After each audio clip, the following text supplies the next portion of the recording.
Olá, boa tarde, bom dia. Não sei qual seria o mais certo agora. Só a favor disso. Então, nós vamos começar agora falando sobre a liberdade e a diversidade nos cursos de ciência da computação. Então, só para eu ter uma ideia, quem aqui convive no meio acadêmico? Aqui. Ah, que bom, todo mundo praticamente.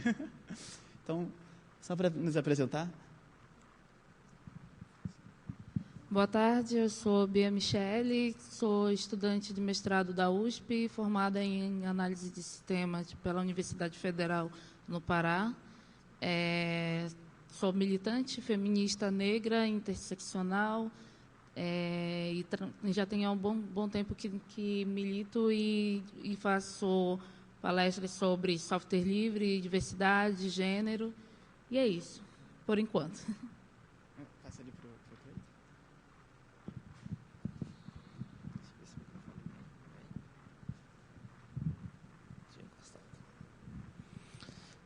Bom dia, boa tarde.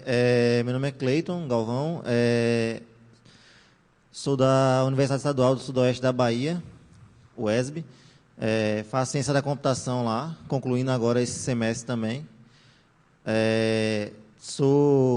Faço parte de alguns movimentos sociais e me organizo lá também, né, no caso do movimento estudantil e alguns outros. Sou ex-militante né, ainda participo da Executiva Nacional dos Estudantes de Computação, fui coordenador geral por um tempo e a gente vai falar mais sobre a Unecomp também, já ajudei a organizar e estou aqui, participo de debates também, algumas mesas sobre esses temas, né, sobre a questão de minorias e tal, e espero poder contribuir um pouco aqui também. E eu sou o Thiago, eu não tenho uma foto boa minha, é verdade. Sou carioca, estou aqui morrendo de frio, faço ciência da computação na UF, já milito no movimento estudantil desde que entrei na faculdade, praticamente, ultimamente a gente tem visto a militância dentro da Executiva Nacional de Computação. E a gente vai comentar um pouco mais sobre isso daqui a pouco. E o que eu posso falar de vocês sobre mim agora é que eu estou aqui morrendo de frio na barriga, sabe? É horrível isso, mas... E aí é interessante a gente notar que, às vezes, a gente se encontra num ambiente hostil. Eu estou aqui com frio na barriga porque eu estou aqui na frente do palco com um bando de olhos me olhando assim. E é assim que a gente se sente, na real. Quando a gente chega num lugar onde a gente sente que não nos pertence, que a gente não devia estar lá, a gente se sente mais ou menos como nessa foto, como o cachorrinho ali no meio dos gatos. E aí, para também não ficar só eu falando sobre a coisa toda, eu decidi trazer algumas citações de algumas pessoas conhecidas. E a primeira que, falando sobre ambiente hostil, foi da Luana Mariano, que ela chegou um dia na primeira aula. Ela é uma aluna negra e chega na primeira aula com uma turma cheia de brancos, só de brancos. E aí a primeira coisa que ela pensa, putz, eu não vou ter amigo aqui. Essa frase é real.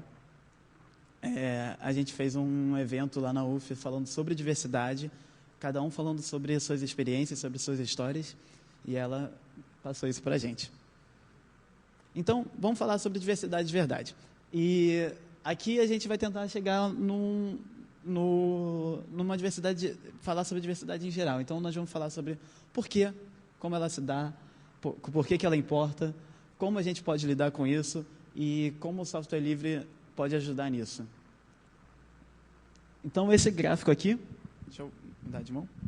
Esse gráfico aqui, ele é da UF também, e ele mostra a quantidade de mulheres desde o início da história do curso de Ciência da Computação da UF. E dá para perceber claramente a queda da procura de mulheres com o passar do tempo. Você quer comentar alguma coisa sobre isso? É que é engraçado. A gente está falando sobre a questão, ele está falando sobre a questão de mulheres e é um homem que ainda está falando, né? Mas, assim, eu acho que para iniciar o debate, eu acho que é interessante a gente se fazer essa pergunta: por que a gente está debatendo sobre questão de diversidade dentro do espaço de software livre? Por que trazer esse tema para cá é importante? Por que falar sobre diversidade é importante? Para aqueles que ainda não estão convencidos do porquê disso, quando a gente começou a falar há 17 anos atrás sobre software livre, também a gente tinha o desafio de estar falando sobre software livre no meio de pessoas que estavam olhando e dizendo que isso era bobagem, que não era necessário falar sobre software livre, que não era necessário a gente incentivar os estudantes a uma prática que não ia dar muito certo, que não tinha retorno financeiro. E o que a gente percebe hoje, né, cada vez mais, é a importância que não só nós, como profissionais, estudantes, profissionais da área de computação, mas também os usuários finais têm se preocupado com questões de segurança, com questão que antigamente era só preocupação nossa. Então, a gente percebe que falar sobre software livre 17 anos depois se torna cada vez mais importante. E aí você pensa, nesse contexto que a gente vive, nessa cultura que a gente vive, na sociedade que a gente vive, será que dá para falar sobre liberdade, de fato? Com tanta coisa que a gente lida e vê, será que a gente consegue falar sobre liberdade? A minha opinião é que não. Ainda mais se a gente pensa sobre... nós, quanto mulheres, temos liberdade para viver na sociedade de maneira que isso não nos oprima. Nós, quanto mulheres negras, temos liberdade. Eu vou sempre indo pela negativa. Acho que a gente ainda tem muito a conquistar. E se esse espaço, que é o espaço da comunidade de software livre, é um espaço que quer fazer com que a liberdade esteja aqui, a liberdade não no sentido de que cada um faz o que quer, mas no sentido de estar lutando contra todas as opressões, a gente tem que sim falar sobre diversidade aqui dentro. E esse espaço tem que ser cada vez mais plural. E é o que a gente não percebe, não só dentro da comunidade de software livre, mas nos nossos cursos também. E aí eu vou com propriedade para conversando com as meninas. O quantas de nós tivemos incentivo e temos incentivo até hoje para estar dentro dos cursos das exatas, não só da computação, quanto matemática, as outras engenharias, né? E quantas outras meninas começam os cursos e terminam eles. Da minha turma de 50, 5 eram mulheres, 2 se formaram. Isso é uma questão pontual? Isso é só porque as meninas não são mesmo da área de informática, elas não gostam muito das áreas das exatas, ou tem alguma coisa por trás disso? Eu sou da opinião que se tem coisas por trás disso que influenciam esse número cada vez mais decrescente. Mas também sou da positiva, aí vocês vão ver por aqui pelos espaços do FISLE, PyLadies e diversas outras iniciativas de mulheres que estão aqui e que têm projetos para incentivar com que essa curva aí nos próximos anos não se repitam. Então, por aí. Bom, ela deixou bem completo, então vou passar para o próximo, que está falando também sobre a UF e fala sobre uma mostra étnico-racial dentro da UF, dentro do curso de Ciência da Computação da UF. E, novamente, a gente percebe uma disparidade no quantitativo de negros, de indígenas, e até comentado ali do pardo, ali, de como as pessoas muitas vezes também preferem se declarar pardo, apesar disso não ter um embasamento étnico, um embasamento racial. Tá? Mas, e aí a gente se pergunta da mesma forma que ela estava perguntando agora sobre a questão das mulheres, a gente se pergunta também a mesma forma para os negros. Qual o incentivo que tem para essa pessoa continuar? Quando você pensa que os negros, eles também, em sua maioria, estão na classe mais pobre da sociedade, como é que eles vão se manter dentro de um curso de ciência da computação, que é um curso caríssimo? Os materiais são caros. Entrar na faculdade é caro. Ficar na faculdade é mais caro ainda. Então, alguma coisa acontece que cria esse número. Então, como é que a gente pode pensar um pouco o porquê que essas coisas acontecem? Então, vamos pensar primeiro pelo lado econômico, né? Aliás, de cara vão comentando que tem o lado econômico, um lado cultural, um lado social e N outros lados. Mas eu foquei aqui um pouco no econômico, cultural e no social também. Mas, primeiro, o econômico. Como é que você, uma pessoa de baixa renda, consegue chegar num curso de tecnologia? Você que nunca teve acesso à tecnologia, como é que você consegue chegar lá? Como é que você, inclusive, vai ter um interesse em procurar saber? E depois que você chega, como é que você é visto pela sua turma? Eu não sei se eu coloquei essa outra frase aqui, mas nesse mesmo evento que a gente teve sobre diversidade, lá na UF, tinha uma outra menina negra, e ela comentando sobre uma amiga dela, da faculdade também, que era de um bairro mais... o bairro classe alta lá do Rio de Janeiro, o da Barra. E essa menina virou para ela e perguntou, mas toda pessoa pobre é negra? Porque a única pessoa pobre que eu conheço é você e a minha empregada, e vocês dois são negras. E aí, quando ela falou isso, eu fiz exatamente essa cara, eu fiquei, não acredito.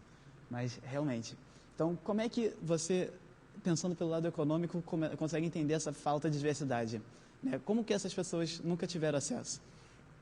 E a questão do lado cultural? Eu vou pedir para você falar sobre essa questão mais...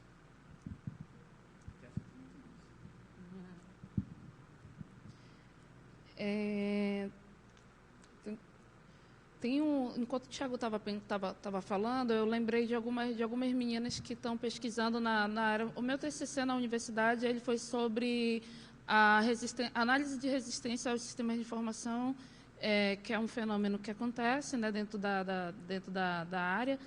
E só que eu quis pesquisar sobre mulheres, né? Por que mulheres e as servidoras, no caso as trabalhadoras das universidades federais, se elas tinham ou não e o porquê que elas tinham resistência aos sistemas de informação.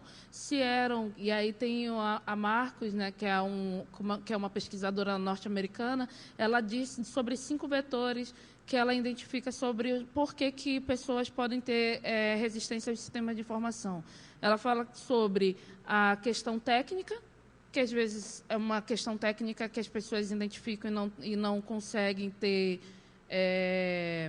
não conseguem usar a tecnologia por dificuldade técnica mesmo, não por dificuldade pessoal, né? A pessoa cria uma antipatia. Tem uma questão organizacional, que a organização não cria um ambiente para fazer com que os funcionários peguem a tecnologia e tomem aquilo e adquiram aquilo com facilidade.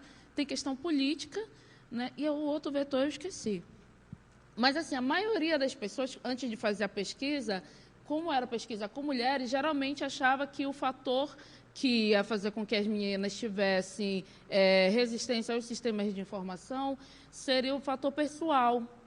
E a pesquisa demonstrou que não, que a maioria das mulheres tinham resistência aos sistemas de informação, tinha, sim, um fator pessoal, mas tinha muito fator técnico, porque quem está, muitas vezes, por detrás da tela, programando, quem está fazendo aquele ambiente, são homens, são, em sua maioria, homens, que não têm... a gente até brinca dentro da sala de aula, dizendo assim, por que você não cadastro, na hora de preencher feminino e masculino, pela lógica, né, seria feminino ou masculino. E, geralmente, não, é masculino e feminino. Por que será?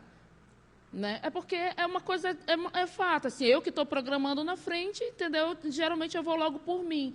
Então, esses geralmente que vão logo por mim, geralmente são caras, né? E aí, então, a gente identificou que o fator técnico era um fator que afastava muito mais as mulheres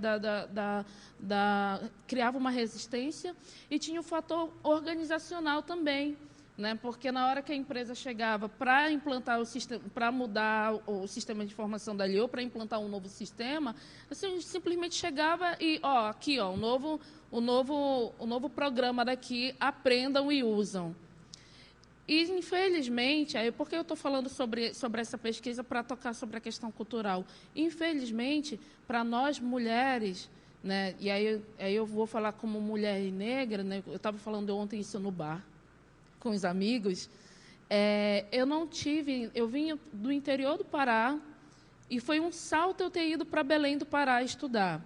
Meu pai é pedreiro, a minha mãe é trabalhadora do município. O maior incentivo que eu tive na vida era casar com um japonês, que a minha cidade era repleta de japoneses. Foi o maior incentivo que eu tive na vida, foi casar com um japonês para poder ir para o Japão, para trabalhar lá como empregada doméstica e mandar muita grana para os meus pais. Esse foi o maior incentivo que eu tive na vida. E não culpe meus pais por isso. Meu pai não sabe o que é mestrado. Quando eu passei no mestrado, meu pai não sabia o que era isso. Ele não soube nem me parabenizar. Eu estou colocando isso porque, para dizer que muito dos incentivos... A gente ainda vive num Brasil desigual. A gente está no meio privilegiado, dentro das universidades, dentro das empresas, aqui no FISLE. Quem tem condições o tempo inteiro para estar pagando R$250 numa inscrição para estar aqui? Entendeu? É uma pergunta real isso, saca? Então, assim, a gente vive num Brasil desigual que tem culturas diferentes. Não é só a cultura do axé, do rock, do calypso, do brega, do pop. São pessoas que têm níveis, rendas diferentes, que têm níveis culturais diferentes. E a maioria, ainda nesse Brasil, né, tem uma cultura de que está incentivando as meninas, principalmente as meninas, não que os meninos também não tenham incentivo, mas não é estudar engenharia, a estudar medicina, mas, ter dinheiro para sobreviver. E se o dinheiro para sobreviver vai vir de um casamento, que seja esse casamento. Então, assim, essa dificuldade, é porque eu estou falando da dificuldade organizacional. Essa menina, às vezes, ela acaba chegando e vai para dentro de uma empresa, vai trabalhar lá, mas ela não sabe sequer mexer direito no Word e no Excel, quanto mais no LibreOffice. Entendeu? E aí, quando a empresa chega e manda mudar, de repente, esse sistema aqui agora é esse, os meninos que são incentivados, querendo ou não, a ser mais autodidatas, eles vão lá, deixa eu baixar aqui o tutorial, o fórum aqui, vai pesquisar e consegue. As meninas vão ficar, perdidas, pedindo para o amigo que está sentado do lado, por favor, vai e me ajuda. Eu tô fazendo questão de colocar esse cenário de horror. Me desculpe se eu estou indo para o lado negativo do rolê, mas é só para a gente começar a entender que o bagulho é mais embaixo. E também desculpe a minha forma de falar com gírias. Mas eu penso que aqui não é, né, que a gente parte, a ideia do FISLE é que a gente tem essa... Mas é para só que a gente consiga entender que o bagulho é mais embaixo. E isso eu estou falando quanto mulheres. Eu estou falando quanto mulheres cis. Se eu for começar a falar sobre mulheres trans, sobre travestis, dentro dos nossos cursos de computação, eu ouso perguntar aqui quem estudou com um travesti dentro da sala de aula. Vocês podem levantar o braço? Então, assim, e existe. A Daniela Andrade, que é uma mina que vai estar, uma transexual que vai estar num espaço amanhã, às 10 da manhã, falando sobre a inserção das travestis e das transexuais na comunidade de software livre, ela trabalha há 15 anos como analista de sistema na ATW. Entendeu? Então, assim, existe, são poucas, são raríssimas, mas existem. Então, assim, o buraco é mais embaixo. E aí, quando a gente está falando sobre a questão cultural, né, eu fiz todo esse rodeio para falar sobre a questão cultural, para que a gente entenda essas disparidades, obrigada, e para que a gente não trate o nosso privilégio, o fato da gente estar aqui, como igual. Estamos aqui, então está tudo igual e está tudo ok. Não é bem assim. Até para comentar um pouco sobre o que ela falou logo no início da parte de achar que é uma coisa pessoal, eu lembro também de uma...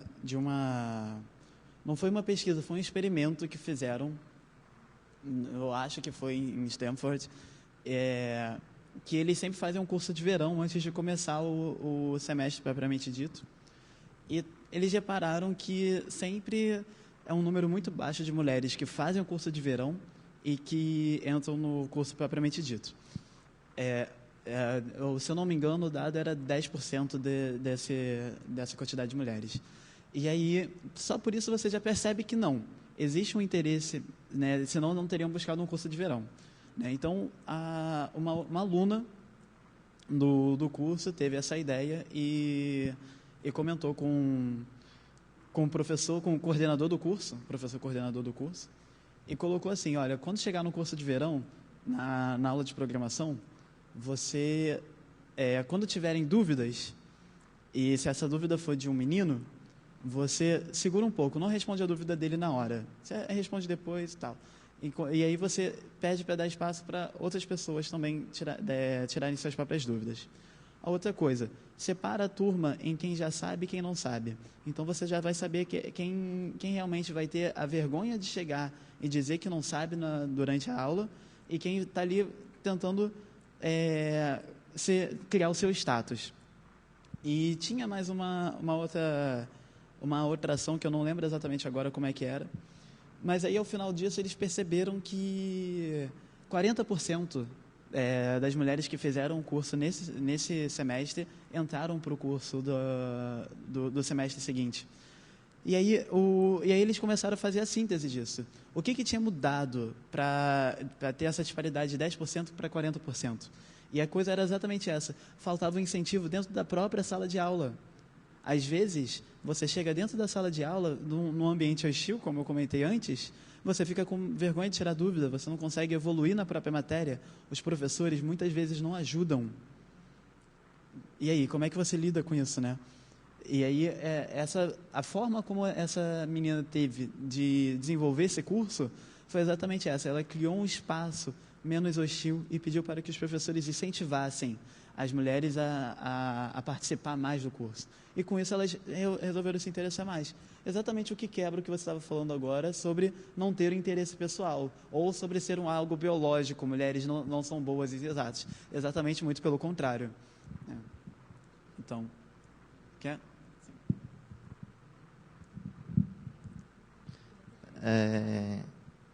Me meter um pouquinho nesse debate também.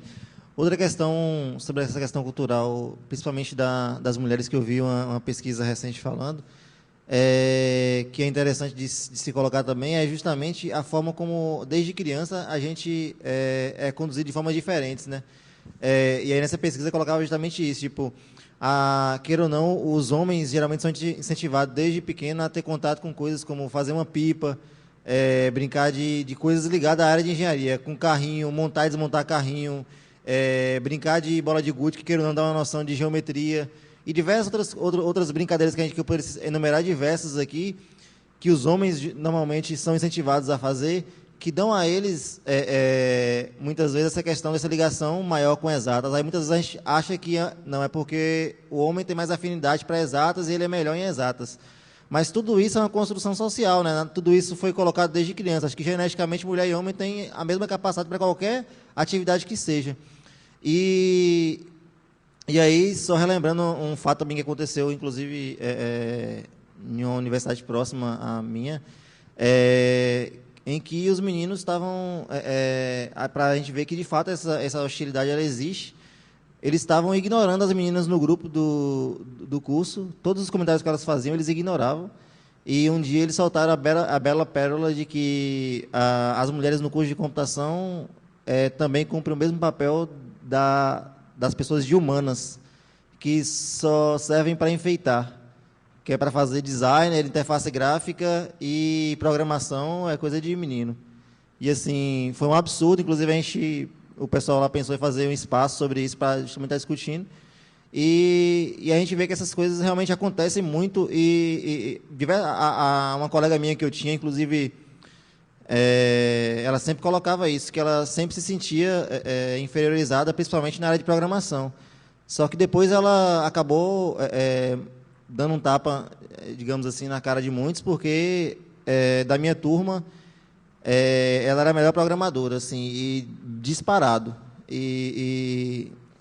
Enquanto os outros não conseguiam. Então, acho que a gente tem que pensar essas coisas, né? Como uma forma cultural influencia, e como o próprio tratamento que muitas vezes é dado dentro dos cursos de computação, por esse preconceito que já existe e essa hostilidade, não só em computação, na verdade. Acho que as áreas de engenharia como um todo, elas têm essa capacidade.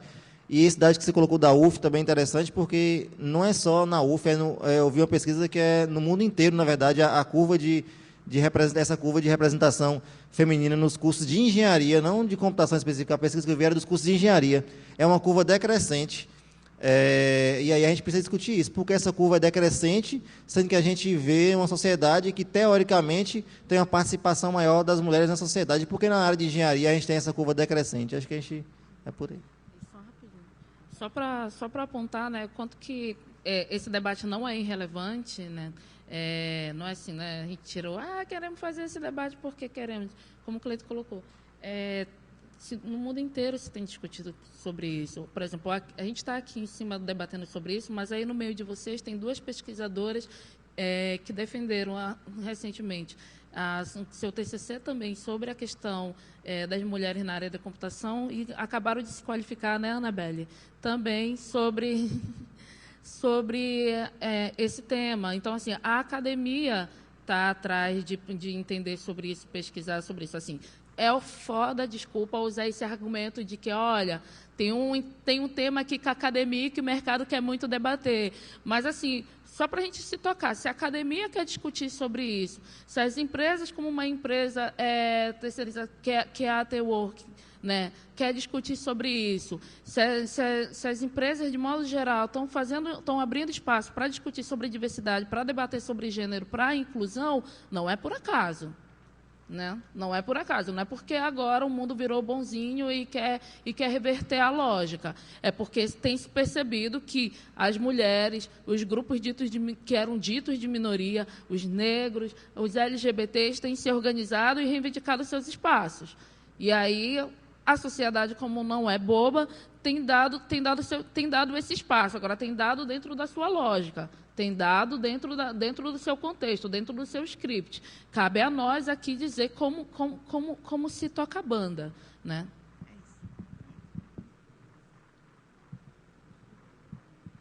E o outro ponto que eu gostaria de comentar é o lado social da coisa. Essa imagem, para mim, ela representa uma coisa muito forte. E ela não é do Rio de Janeiro, mas lá no Rio a gente vê muito esse tipo de imagem, porque o Rio é um lugar pequeno, então tá sempre lado a lado a classe alta e a classe de baixa renda, né? E ela representa exatamente isso, lado a lado, um prédio com as suas varandas muito bem construídas, suas piscinas, e do outro lado os barracões, a favela, né? E, inclusive, uma coisa que a imagem não mostra, mas até o próprio respeito dentro desse ambiente, né? Que as pessoas olham de cima a baixo uma para as outras e não se reconhecem. E, às vezes, até desumanizam. Não procuram reconhecer o outro como um ser humano só porque a condição social dele não é a mesma que a sua. E aí é interessante sempre trazer esse viés para o lado da universidade. Eu quero comentar um pouco da universidade pública, a Universidade Federal Pública, as IFES, que, para começar, é praticamente impossível você chegar lá, né? Você passa por uma peneira, que é o vestibular, que essa peneira ela já é dominada pelas pessoas de classe alta. Quando você está lá no terceiro ano, você está pensando em entrar para a universidade, as escolas particulares todas já começam a fazer seus cursos pré-vestibulares, seus intensivões, e a matrícula nesses cursos são altíssimas. Essas pessoas vão se especializando para uma prova que elas vão fazer, que é a peneira. Enquanto, por outro lado, tem gente que não teve nem física, matemática na escola. Eu tive a sorte de chegar numa escola de ensino técnico, e mesmo lá, uma escola que é um pouco mais de renome, eu não tive física. Como é que eu ia passar bem no Enem? Minha grade de matemática era cortada pela metade. Durante 2 anos eu não tive professor de química. Como é que eu vou chegar lá no Enem e tirar uma nota boa? Antes, quando eu fiz, ainda era o vestibular. Como é que eu vou chegar na específica do vestibular da universidade e conseguir passar?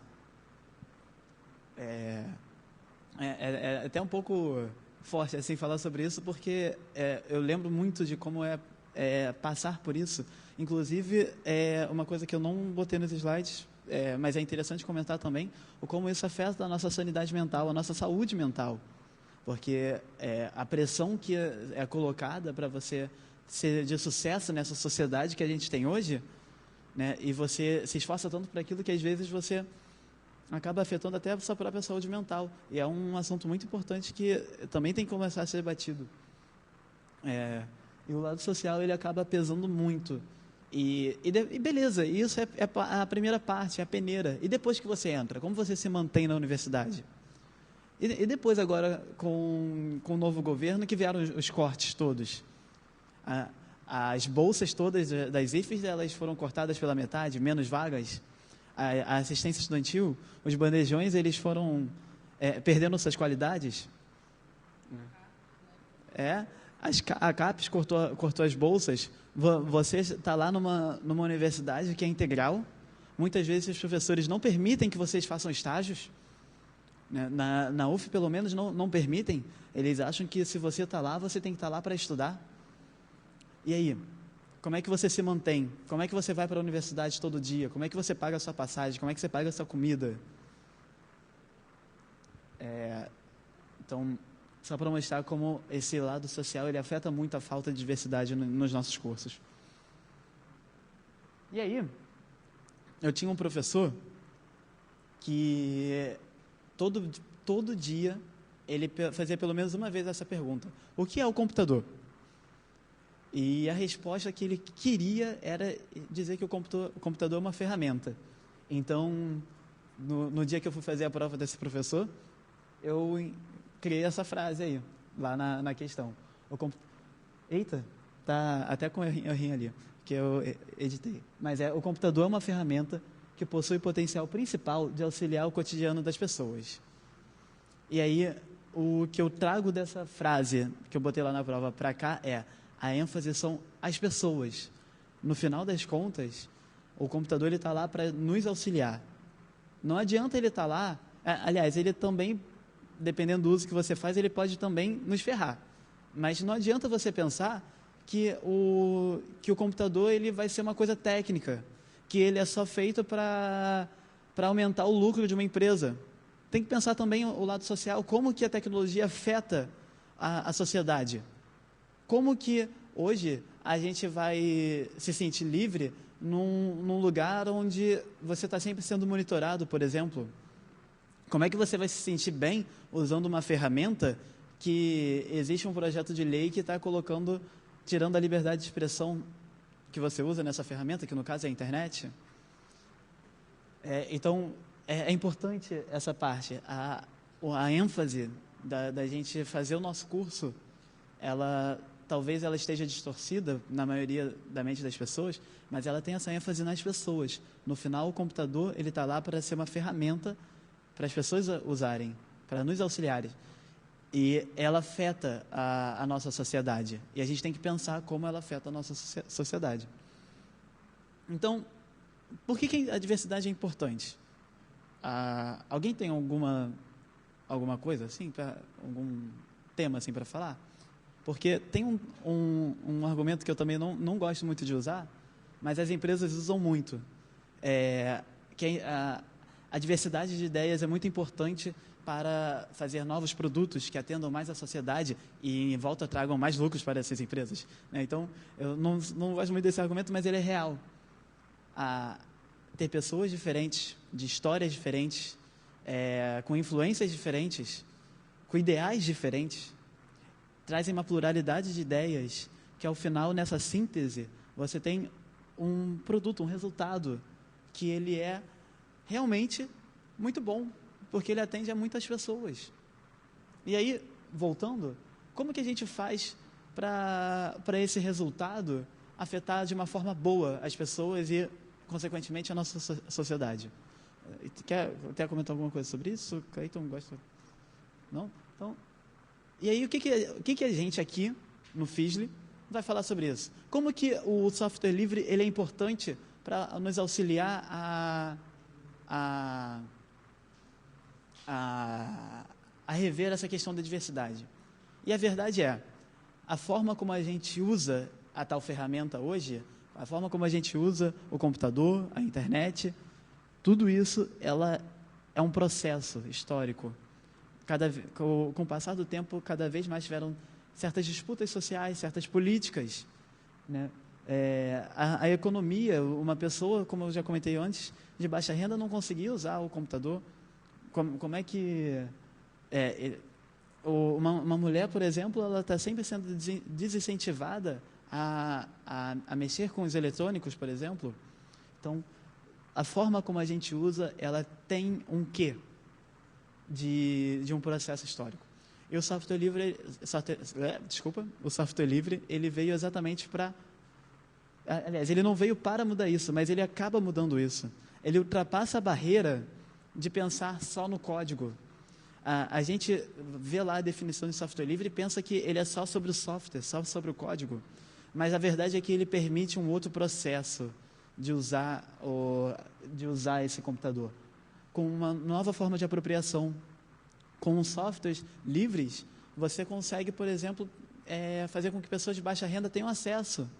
Lá no Rio de Janeiro existe um projeto da Mozilla Brasil que leva a produção de conteúdo web para as favelas, para as comunidades, permitindo com que essas pessoas que não têm computador em casa, elas possam acessar a web, elas possam produzir para a web.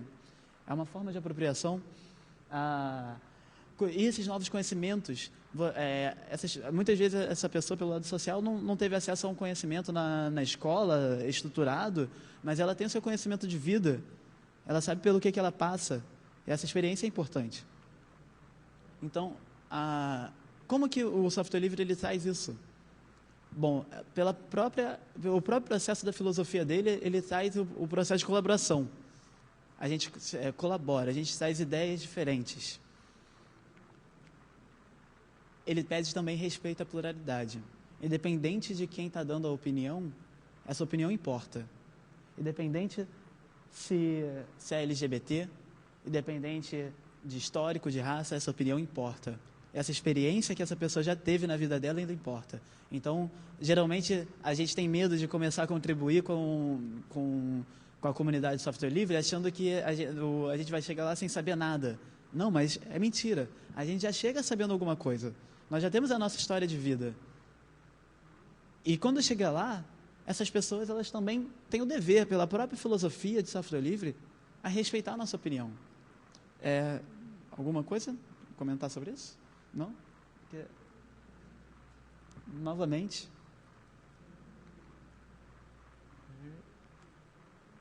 E a outra também é que a gente tenta não limitar os indivíduos. E esse é um problema, que a gente tenta, né? Nem sempre a gente faz. É um problema nosso assim mesmo. A gente está sempre tentando. Mas a gente tem que também entender que a vida não é binária. Nós não somos binários. Nós não somos o preto no branco, nós não somos yin e yang, nós não somos homem e mulher apenas. Nós somos pessoas diferentes. Nós contribuímos de formas diferentes. O nosso processo social ele é uma espiral, cada vez todo mundo contribuindo com seu histórico, com a sua experiência. E, por fim, a gente acaba mudando as estruturas sociais. O software livre ele traz isso. Quando você muda a forma como as pessoas usam uma ferramenta tão importante, tão ubíqua nos dias de hoje, tão pervasiva nos dias de hoje, a gente acaba mudando também a nossa estrutura social. A gente dá oportunidade. Diversidade, respeito à pluralidade, ela é a igual quantidade de oportunidades. E aí a gente muda a sociedade. Então, como é que a gente lida com isso nas universidades? Como comentado antes, o Cleiton e a Bia já foram diretores da Executiva Nacional de Estudantes de Computação. Eu vou pedir para eles falarem um pouco mais sobre a própria ENEC.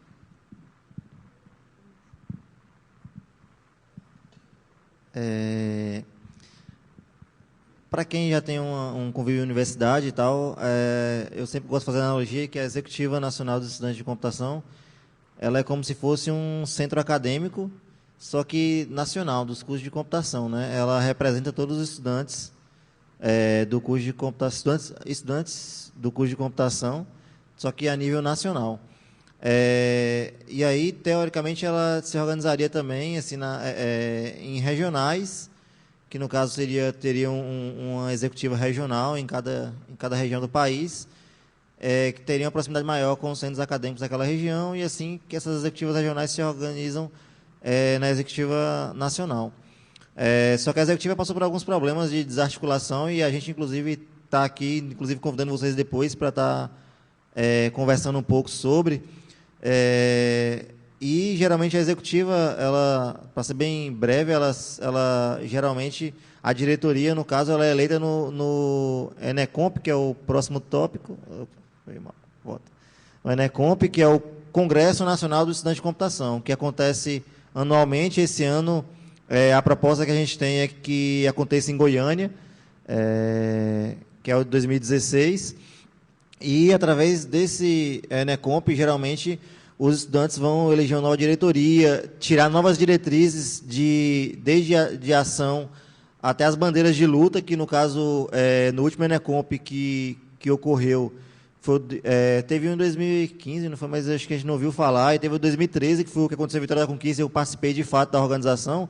As bandeiras foram a defesa do software livre nas universidades brasileiras, e a defesa das minorias, de mulheres e LGBTs, e sobre a regulamentação da profissão, que no caso, e o Marco Civil também na internet, que era a defesa do Marco Civil como instrumento importante de regulação da tecnologia e da internet, na verdade, né?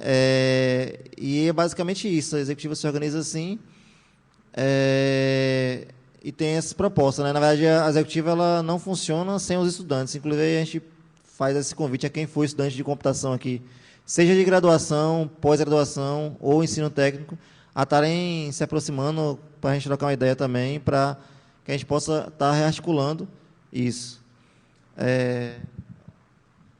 Só tentar fazer um link disso, né? Estamos conversando sobre diversidade. É complicado falar sobre diversidade, assim, aliás, de qualquer tema que tem aqui no Feedly, em 50 minutos.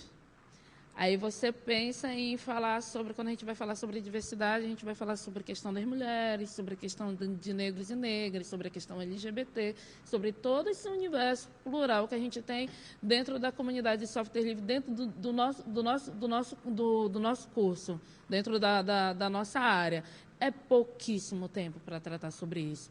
A proposta que a gente teve aqui, nesse espaço, é de trazer a importância do debate. Por que é importante debater sobre isso? E, principalmente, começar a dar visibilidade para esse debate. Para dizer para as pessoas que se propuseram estar aqui hoje, nesses 50 minutos, de dizer, nós da comunidade de software livre, a Executiva Nacional dos Estudantes de Computação, a ENEC, que está tentando se reerguer, a Sociedade Brasileira de Computação.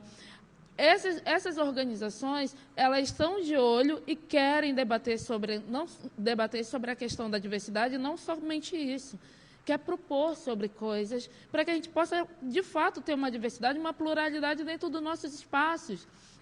Assim como um dia a gente começou a lapidar sobre a questão do software livre para fazer com que a sociedade, de modo geral, entendesse o porquê disso e começasse a tratar sobre isso, a gente também quer tratar sobre a questão da diversidade, porque isso nos pertence, isso toca a gente, isso está no cotidiano.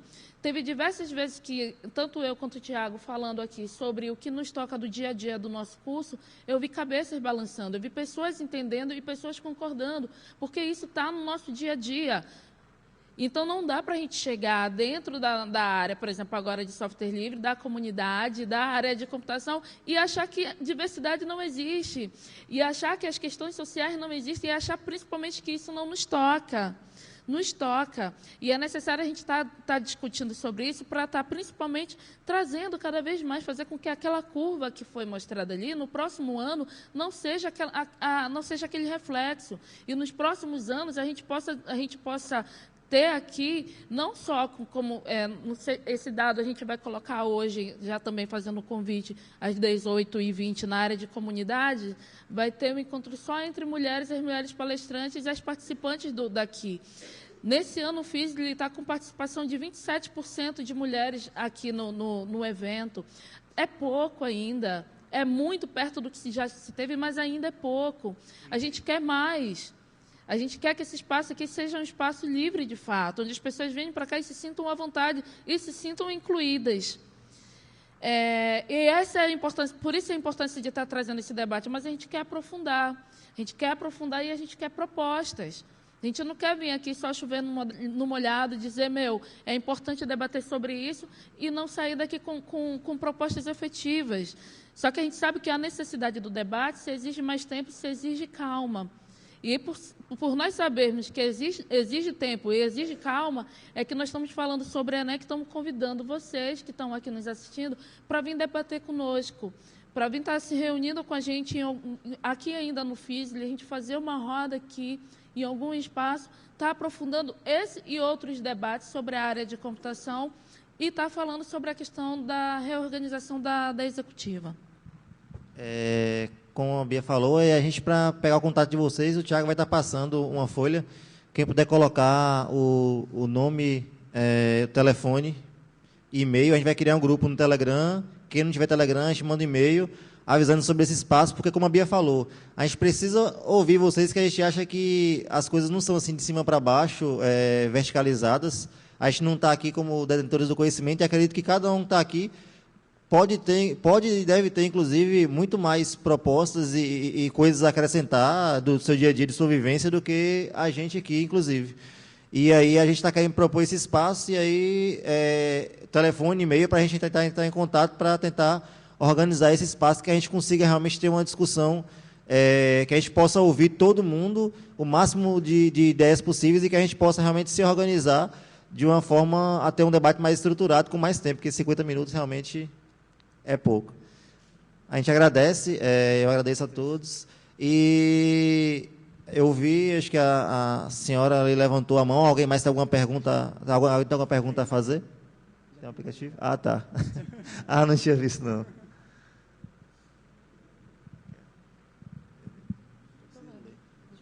Do ponto de vista de vocês, quais as medidas sociais que devem ser tomadas para que possamos melhorar esse cenário?